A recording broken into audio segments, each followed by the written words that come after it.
Even now, the word Gestapo evokes terror and dread. This powerful armed wing of the Nazi regime was responsible for identifying individuals considered undesirable by the Third Reich. All dictatorships possess a political police force, an instrument of suppression, otherwise they wouldn't be dictatorships.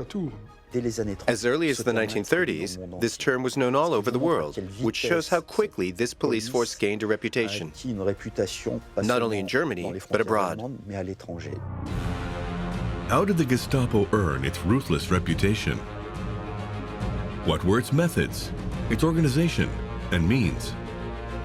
Granted extraordinary powers, the service enlisted devoted police officers and benefited from the complicity of German citizens. If the crime is something that involves social interaction, like criticism of the regime or friendship to Jews, then denunciations from the public are absolutely key. As the Third Reich expanded, the Gestapo was called upon to play a key role in the deportation and massacre of Jews.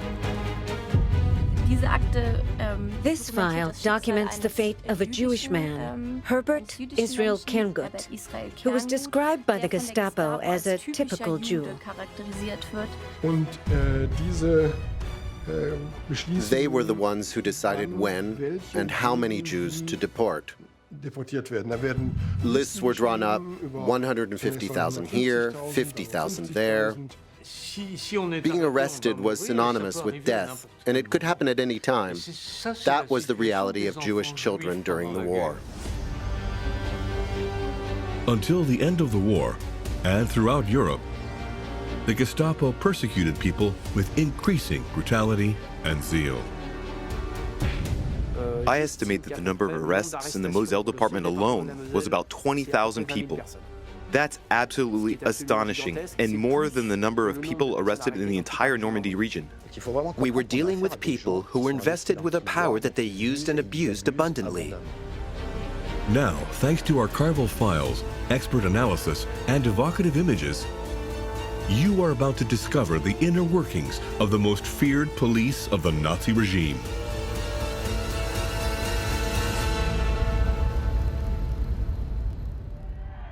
In January 1933, Adolf Hitler was appointed head of government of the Weimar Democratic Republic. German society was undermined by violence. Political tensions were settled in the streets with fists or batons, and the communists represented the first enemy of the state. The Nazi Party also distinguished itself in the use of violence as a weapon of persuasion. The whole Nazi scheme from the early 1930s was based on finding the right support, especially among conservatives, against those they considered their enemies.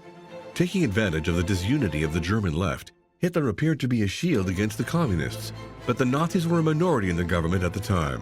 When the Nazis came to power in 1933, they had various opponents. On one hand, those who were their enemies, namely those on the left or who were Democrats, and on the other hand, other opponents who embodied the hard right or the German far right. To become a majority and establish their power, they did everything to win the legislative elections of March 1933. Hitler then had free rein to take control of the state, destroy the republic, and establish the Third Reich, a dictatorship in his image, arbitrary and paranoid, the violence of which would strike all those he saw as enemies. The hunt for communists began in great confusion, led by several organizations, including the various German police forces and the militia of the Nazi Party. Something relatively unprecedented in history happened. The state split. There was the state with its agents, its civil servants, a Nazi state. But at the same time, the Nazi Party set up a whole set of structures that competed with or complemented the state.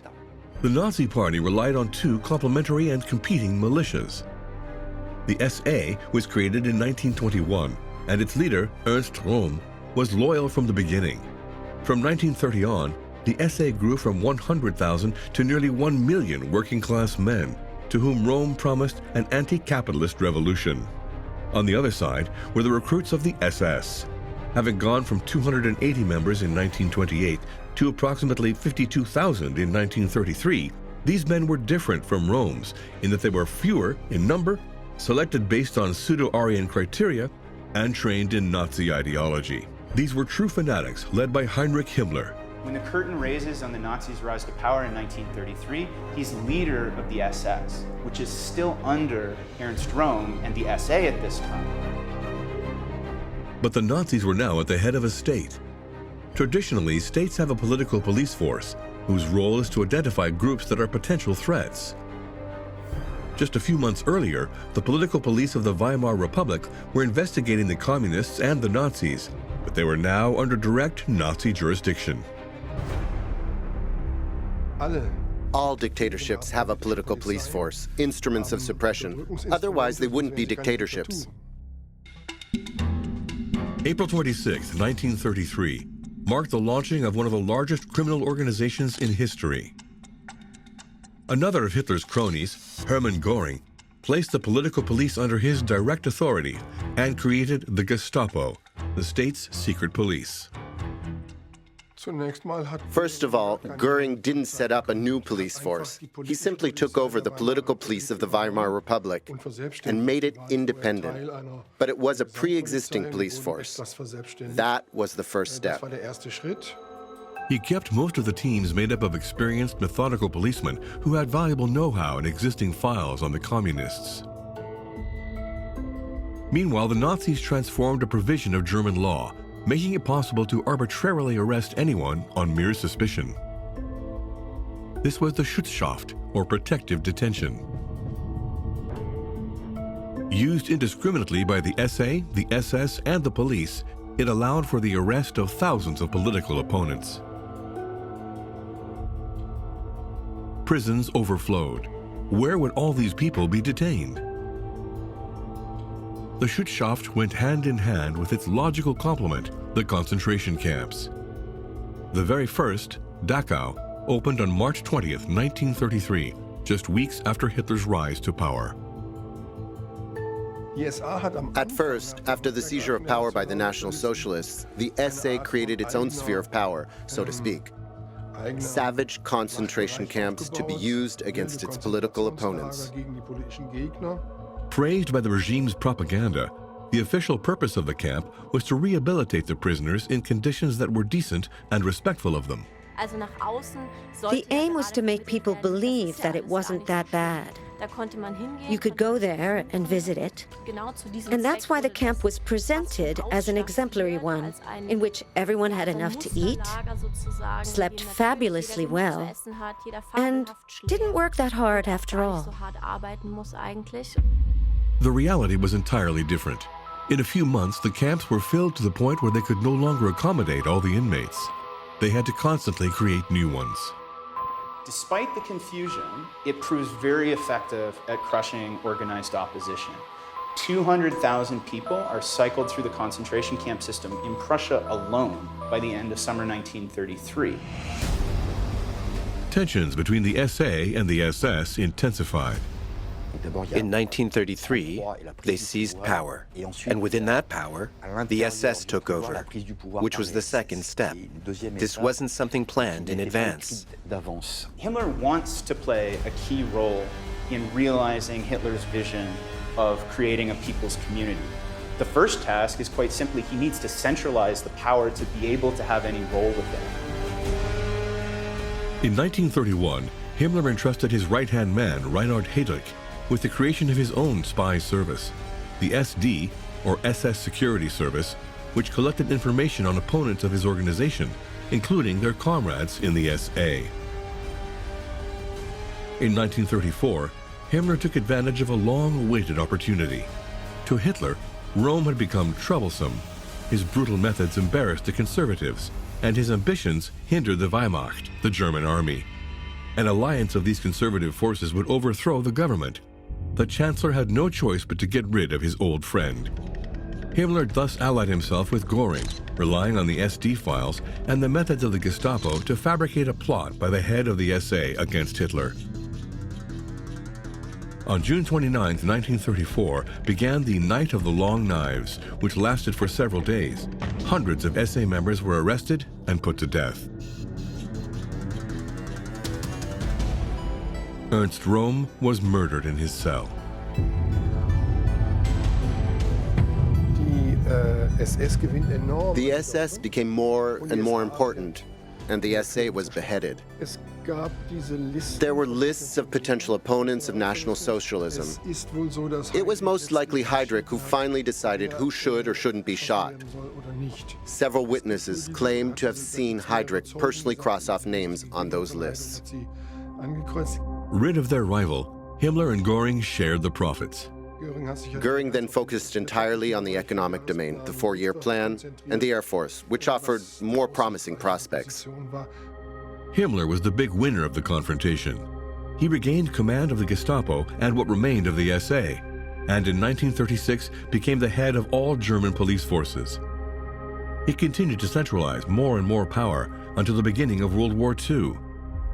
Heydrich became his right-hand man, first appointed to effective leadership of the Gestapo before handling the operational command of this administrative monster. He was truly the best technocrat of the Third Reich, or one of the best. He was the one who formed the whole repressive structure of the SS. The event sent a very clear message. In a state completing its Nazi transformation, death would be the fate of those who didn't conform to the leading ideology. Heydrich put an end to the confusion of the first few months. As political police, it was up to the Gestapo to identify the enemies of the Nazi regime. In 1934, it obtained the monopoly of the Schutzhaft. Protective detention allowed the Gestapo, and from 1934 on, only the Gestapo, the secret state police, to take individuals into custody without any offense having been committed. Suspicion was sufficient reason to act. Above all, there was no recourse possible before the courts. This was the primary objective of National Socialists, and of Himmler in particular, to put the Gestapo, the political police, out of reach of the control of the state apparatus, so it wouldn't be subjected to legal checks and balances. Thanks to this prerogative of being able to arrest, torture, and imprison people, the power of the Gestapo increased beyond belief.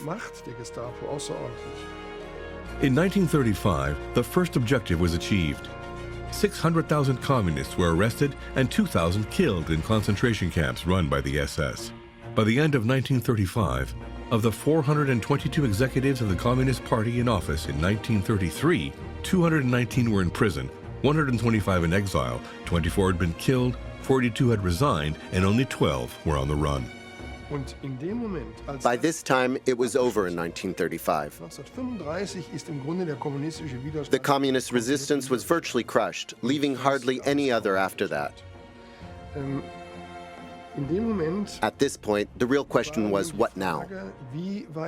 It was decided that it wasn't only the political opponents, but everyone who deviated from the image of the desired German citizen, Aryan, in good health, and with National Socialist convictions.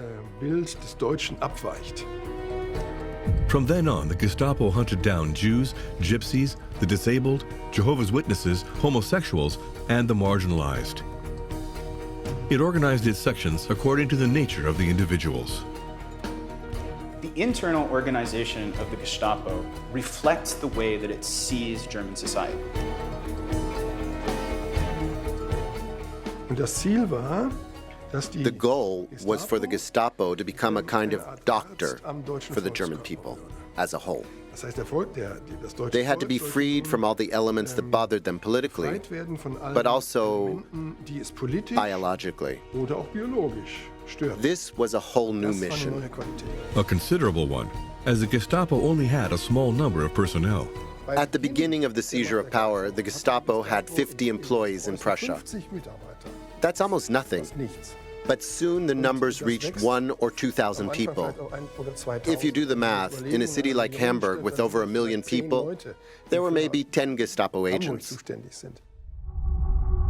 But thanks to the Schutzhaft, arrests and detentions in the camps multiplied.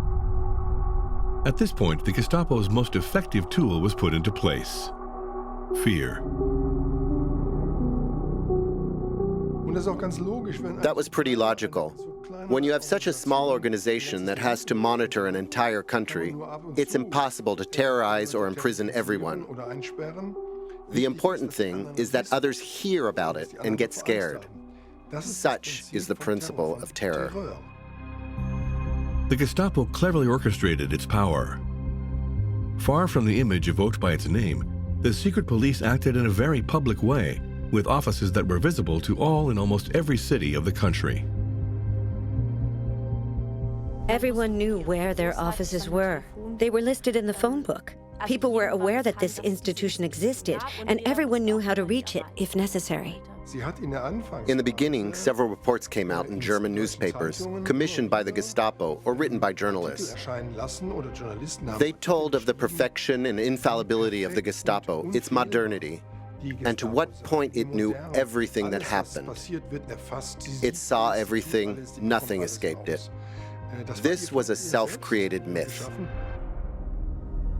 It won the support of German society, being presented as the ally of the good citizen, the good German. The propaganda around political policing makes sure that people understand why enforcement is happening and why the people who are being targeted are being repressed. That allows most Germans to see themselves as immune from the terror. Only 5% experienced constant fear of arrest, and 17% felt an occasional fear. First against the communists, then against Jews and homosexuals, letters of denunciation and anonymous tips to the Gestapo multiplied. If the crime is something that involves social interaction, like criticism of the regime or friendship to Jews, then denunciations from the public are absolutely key. When we look at cases of criticism and defeatism, 58% of cases are being reported by the public. A system of generalized surveillance was established in Germany, in which the key role was played by the citizens themselves. The political police were mostly reactive. The bulk of their interventions were the result of denunciations. The Gestapo caseload was overwhelming.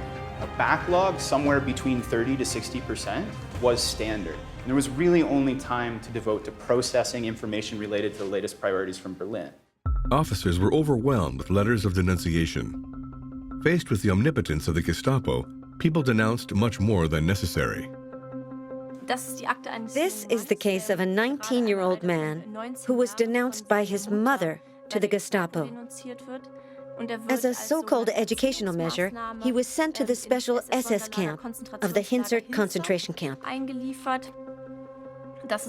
This is a certified copy of the letter that the mother sent to the Gestapo in April 1940. She denounced her son for supposedly being lazy and thought her last educational recourse was to hand him over to the Gestapo so he could learn to work properly. She wrote, among other things, "I feel compelled to point out to you that this one," she was talking about her son, "has been absent from work for more than a week, and that he's hanging out with other slackers like himself. I'm a widow, and all my lessons and warnings have gone unheeded. I certainly can't let things go on like this." Having managed to escape, he sought refuge somewhere before inevitably returning to his mother, who didn't want to report him to the Gestapo a second time. She asked the building supervisor where she lived to kindly inform the Gestapo that her son was back home and that it was best to catch him early in the morning. The Gestapo did just that, of course, arresting him a second time to send him back to a concentration camp. It happened more often than we can imagine that the denunciations came from close members of the family, the mother or the husband, for example. There were often personal reasons behind it. They needed an iron-willed organization to sort and process these denunciations. As Reinhard Heydrich gained power in the 1930s, he delegated the operational management of the Gestapo to Heinrich Müller, a former Bavarian policeman who was entirely devoted to law and order. Heydrich finds common ground with Müller over their shared understanding of a threat from Judeo-Bolshevism. And then Müller combines that with immense technical expertise and a fierce work ethic. This rule and order fanatic started managing the Gestapo, which codified the relations between services, procedures, and investigations. Everything under the aegis of Müller was meticulously organized. A gigantic bureaucracy was set up. There was originally a sense of German organization, a desire for normative administration, especially in all their repressive practices, in the way they investigated, conducted interrogations, wrote summary reports, and so on. It was extremely standardized with a lot of paperwork. Many of the documents in such Gestapo files featured precise colors. Protective detention orders were bright pink. Arrest notices were red. From a very pragmatic point of view, it was a relatively simple way to find these files, or elements within them. Political policing by the Gestapo is fundamentally a matter of paperwork and desk-bound officers. The last step in the professionalization of the Gestapo was recruitment.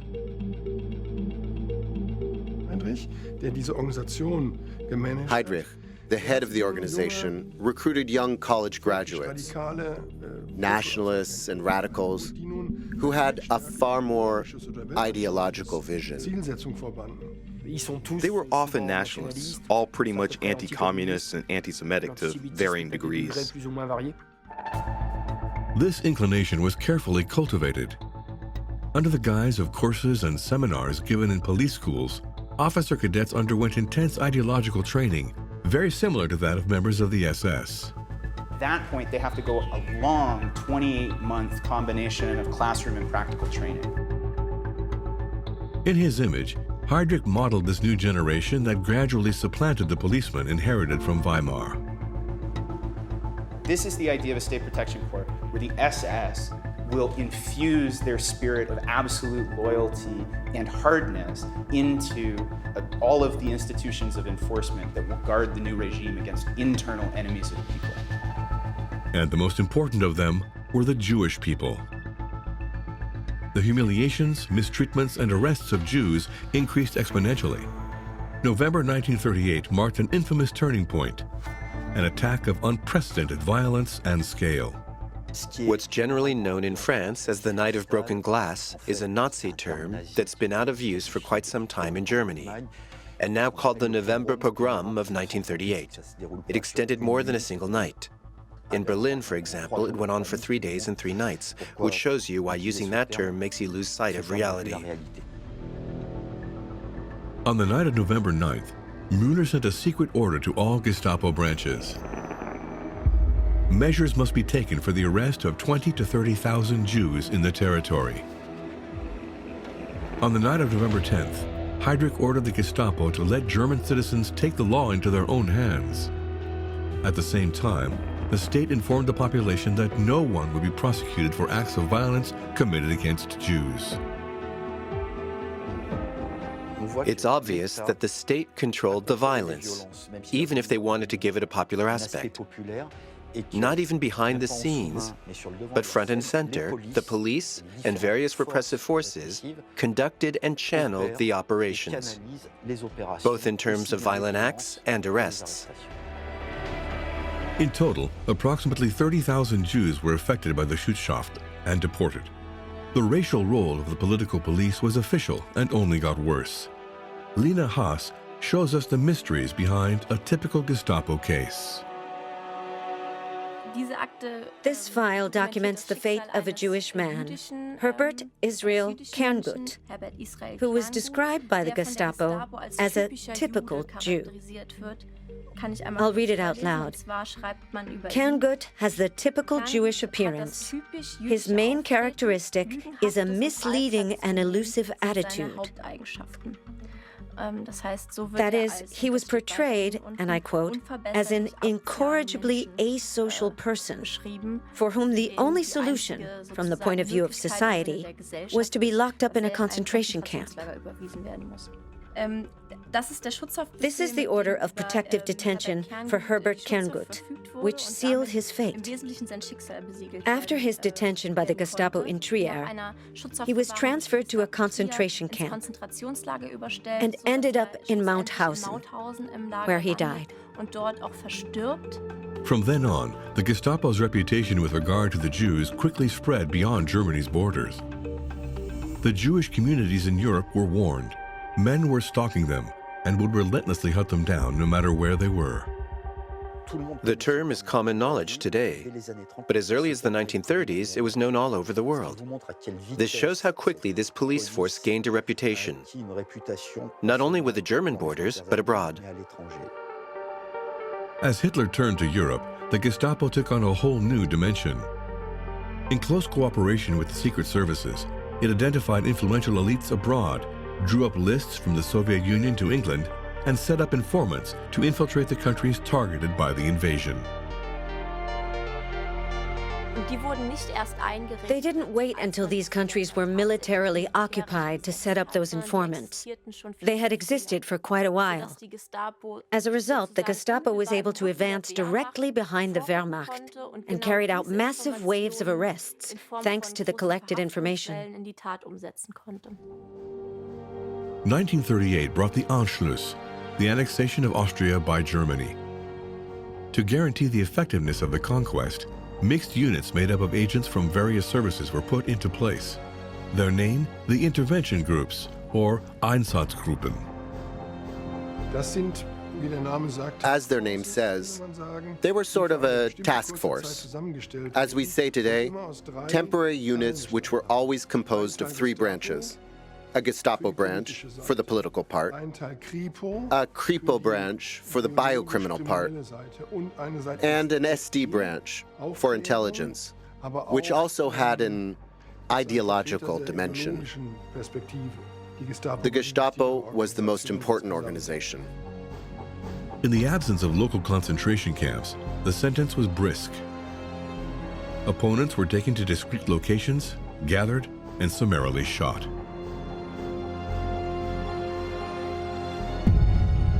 From the point of view of the Nazis, it was quite logical to unceremoniously eliminate political opponents in the country you occupied, and to neutralize those likely to form opposing forces and organize a resistance. This couldn't be the mission of the Wehrmacht, as it was tasked with fighting the military enemy and occupying the country. 1939. After the blistering elimination of political elites and opponents in Austria, followed by the same in Czechoslovakia, Hitler had even bigger goals in sight. He targeted Poland and then all the territories in Eastern Europe. Drawn up before the invasion of the country, the list of opponents to be murdered in Poland included about 61,000 names. The Gestapo cast a wide net.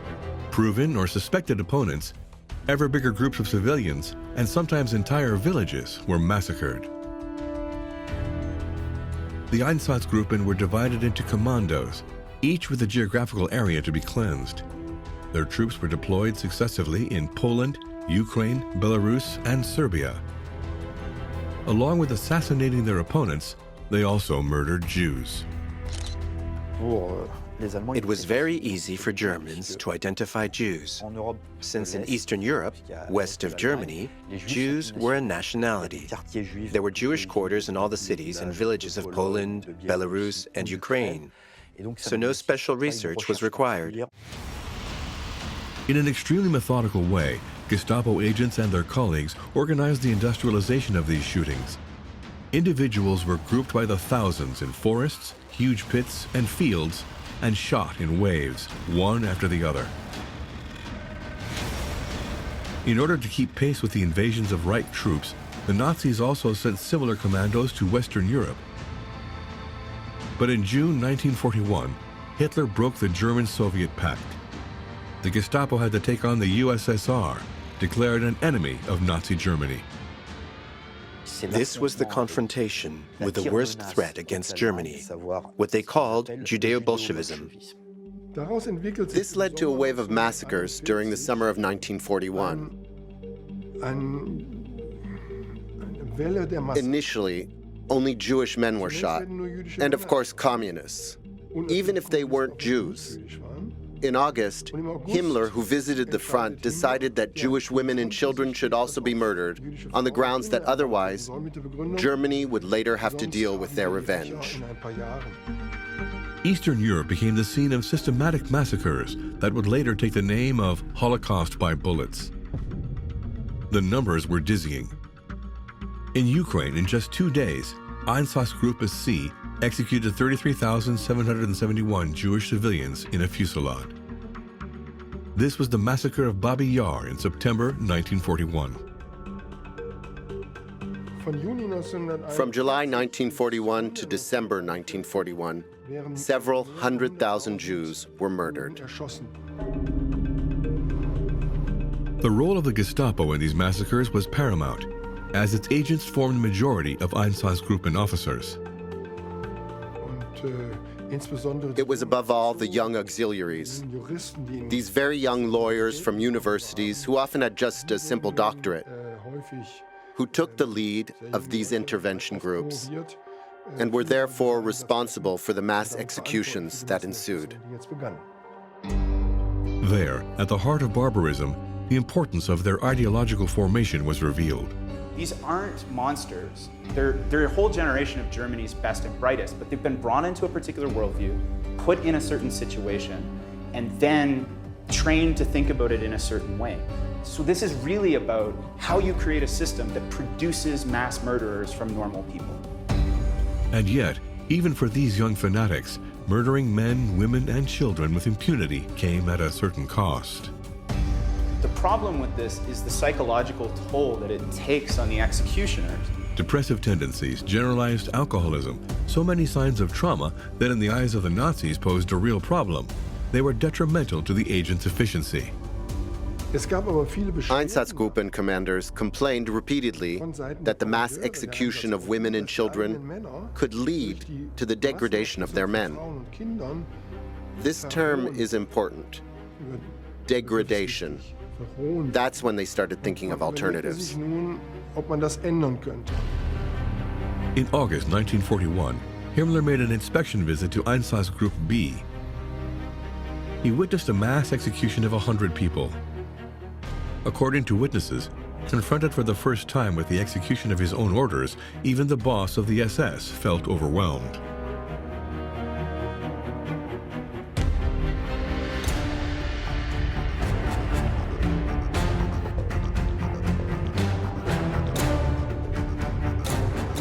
When Himmler comes and views an execution, he then begins to smoke, as is described by one of the people who talks to him afterwards, like a neurotic.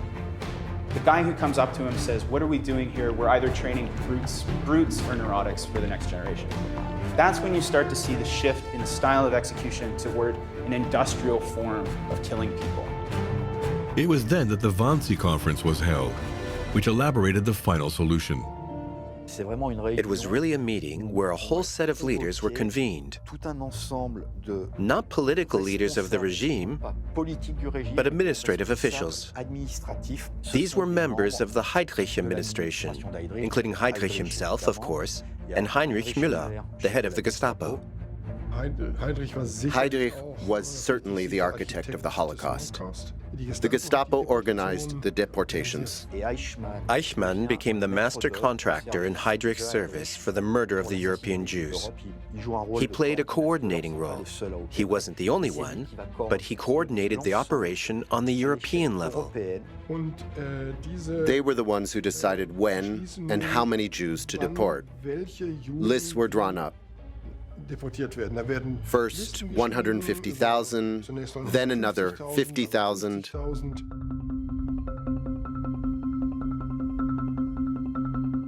The deportations of Jews spread to all areas under Nazi control. Serge Klarsfeld was 6 years old in 1941. Originally from Romania, his family took refuge in the south of France in the unoccupied zone, far from the threat of the Gestapo, at least until 1943.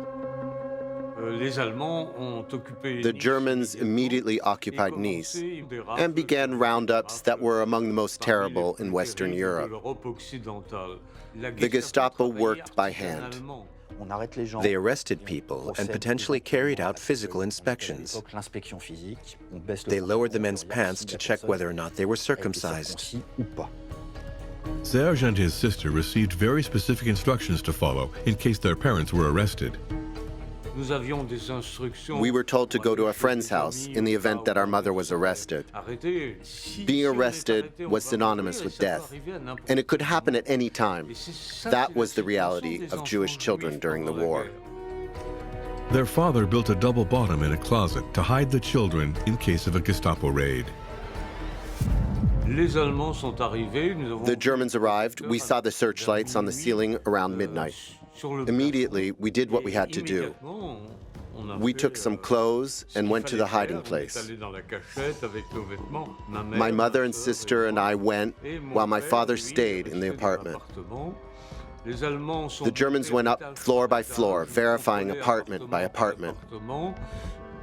Someone must have ratted on us. Our neighbors, for example, had fake documents. We could hear the screaming and yelling. The father shouted, "French police, help! Save us! We're French!" And when they rang, my father opened, and right away, they asked the question. We heard, "Where are your wife and children?" He said we were in the countryside. The Germans started searching. One of them opened the closet door. It was a deep closet that went into the wall, and he pushed the clothes to the side.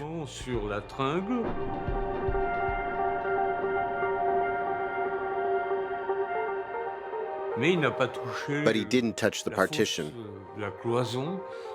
He didn't realize it wasn't a wall. We were silent.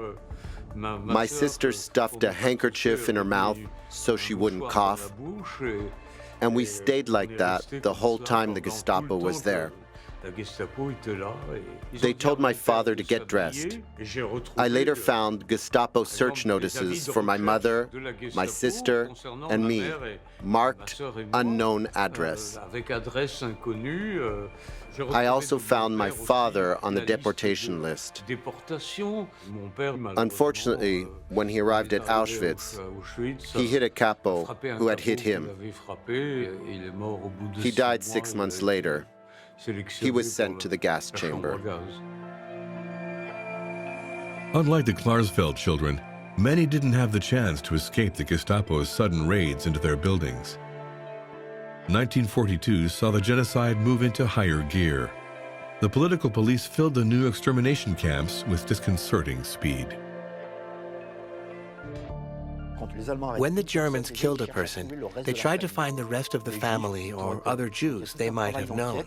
A lot of that investigative work was recovered using the logic of the archives, such as IDs and photos. We know, for example, that Alois Brunner used physiognomists in the first sense of the term, people who looked at photos, remembered faces, and then looked for them in stations, bus stops, businesses, and so on. This type of police investigation work continued. By the end of the conflict 3 years later, approximately 6 million Jews had been exterminated. In addition to hunting down Jews, the Gestapo investigated the growing phenomenon of resistance networks. Let's go back to the West in the early 1940s. After the military conquests, the Gestapo established itself in the occupied territories and managed to adapt its organization. They didn't occupy Holland the same way they occupied Ukraine, and they didn't occupy Ukraine as they occupied France. What was characteristic of the organization was that it constantly changed. Historians have long thought that this was a handicap, but it turned out to be an advantage, because the National Socialists were able to quickly adapt their structures to the new tasks before them. In 1941, the Gestapo had close to 4,000 men posted in the occupied territories of Europe. They were forced to adapt, simply because they were short-staffed. In all of France, they only had 2,000 officers to manage a country of 40 million inhabitants. It was completely insufficient. For lack of more agents, the men of the Gestapo circumvented the problem by obtaining the support of the governments of the occupied countries. Vichy fully cooperated with the German authorities, and the French police made massive numbers of arrests. In the occupied zone, the French police worked with the Germans from 1940 to 1944. When you're a cop from Frankfurt or Stuttgart and you're sent to Paris, Brest, or Nantes, you don't speak French, you don't know the territory, and you don't know the population. They didn't have the means to operate in the occupied zone. Just look at the Veldiv roundup. The Germans couldn't organize it. They had to ask the French police to set up the operation. At first, Gestapo agents experienced a comfortable daily life. This was the case of the unit stationed in Metz in Moselle, an area annexed by the Germans. Compared to their colleagues who were assigned to eastern territories, those sent to Moselle found themselves in a land of plenty. They were quite happy to be there.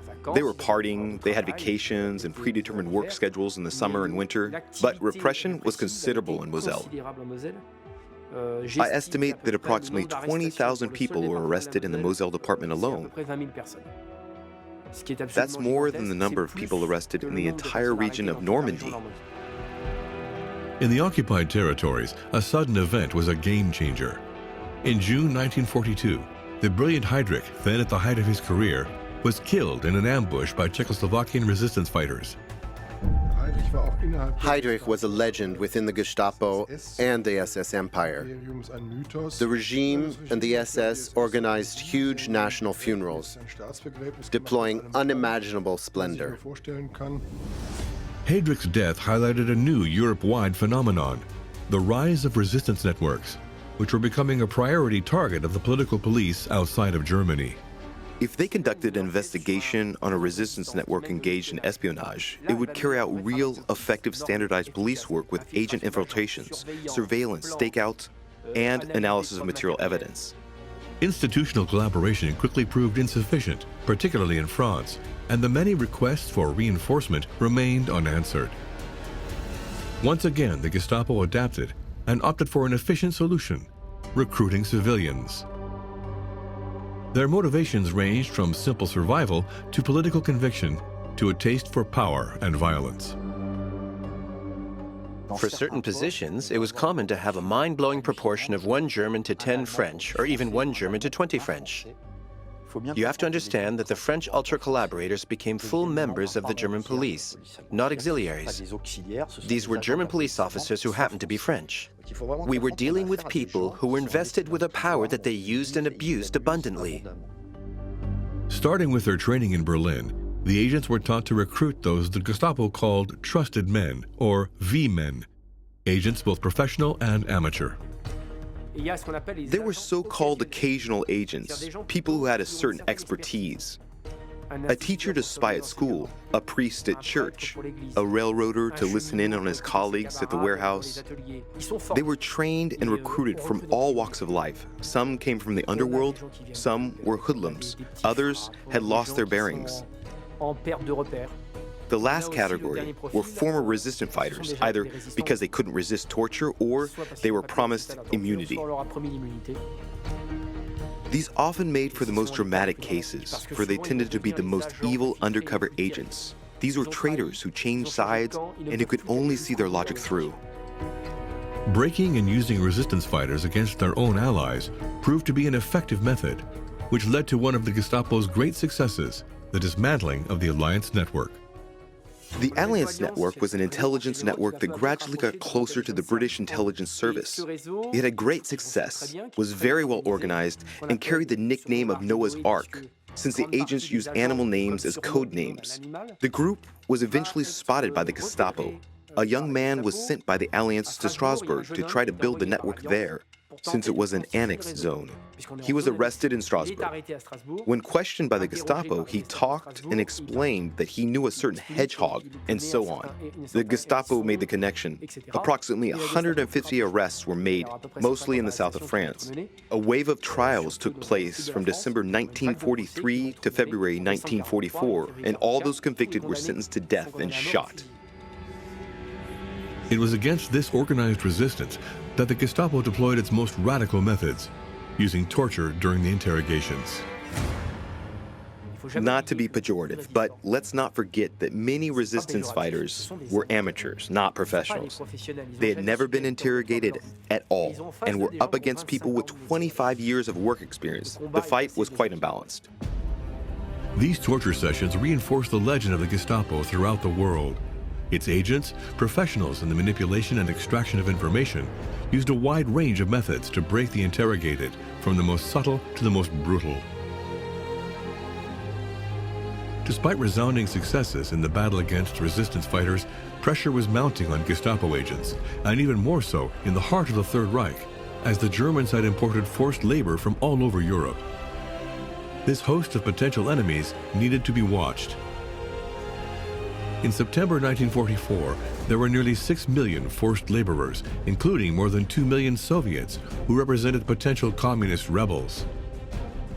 In agriculture, nearly 1 in 2 workers was imported from abroad, and 1 in 3 in the construction, mining, and metalworking industries.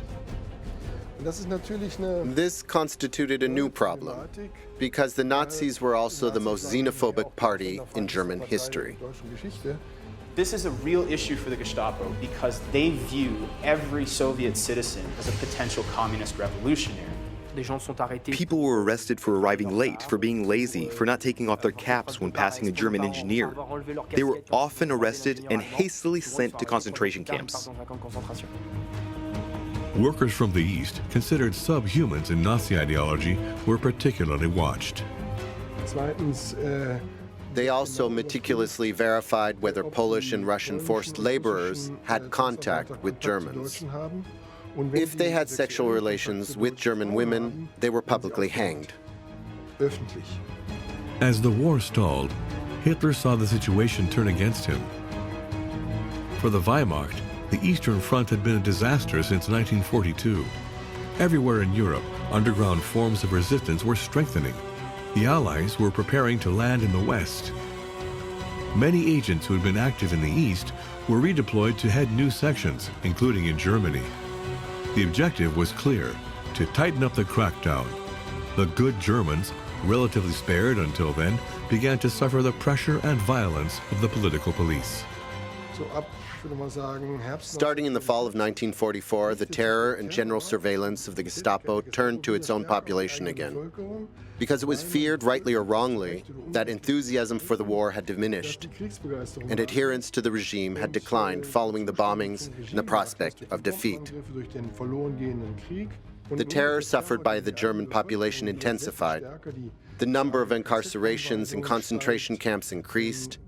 New felonies were invented, such as weakening the military force, an inexplicable concept. The size of the Gestapo staff increased continuously until the end of the war. I think they reached 30,000 or even more. Faced with an increasingly difficult management of populations, the political police experienced a process of decentralization for the first time in its history. Along the western border, the Gestapo decentralizes to maintain control as the Allies arrive. The Allies were approaching. They had no time to check if a person was really guilty or not. Given the urgency to maintain order, the strict respect for hierarchy and bureaucracy began to crack. The local branches of the Gestapo were allowed to resort to a procedure known as special treatment without having to wait for Berlin's approval. Special treatment usually meant summary execution. In the spring of 1945, the Allies continued to advance toward Germany.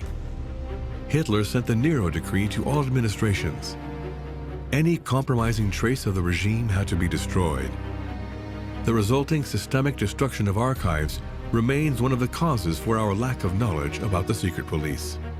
The Gestapo itself deliberately destroyed files so that its crimes couldn't be documented. May 1945 brought panic. In Berlin, the leaders went all in. Gestapo executives fled the capital. Himmler himself secretly tried to negotiate with the Allies. Müller was one of the last fanatics who stayed with Hitler in his bunker in Berlin until the end. He disappeared without a trace under mysterious circumstances.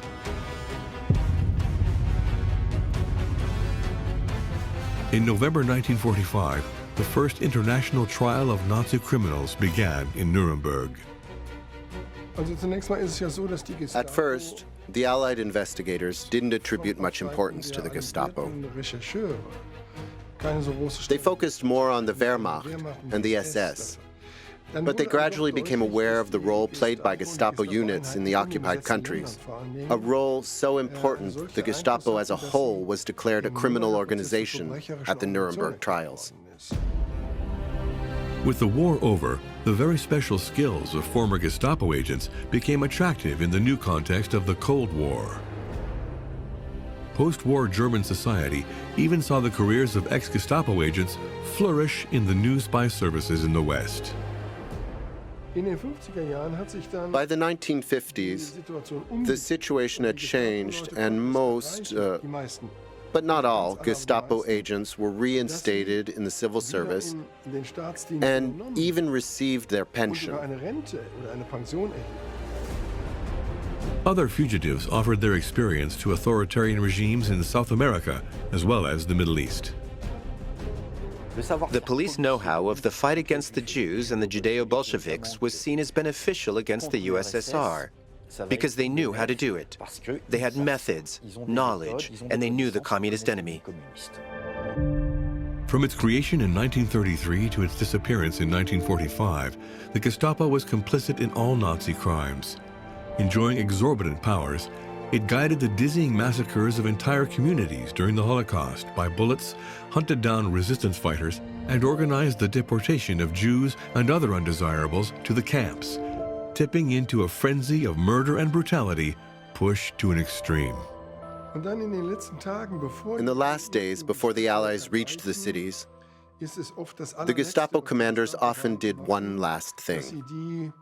They took 20, sometimes 200, or more forced laborers from prison, mostly Russians, shot them before throwing away their weapons and uniforms and disappearing, even though there was no real threat.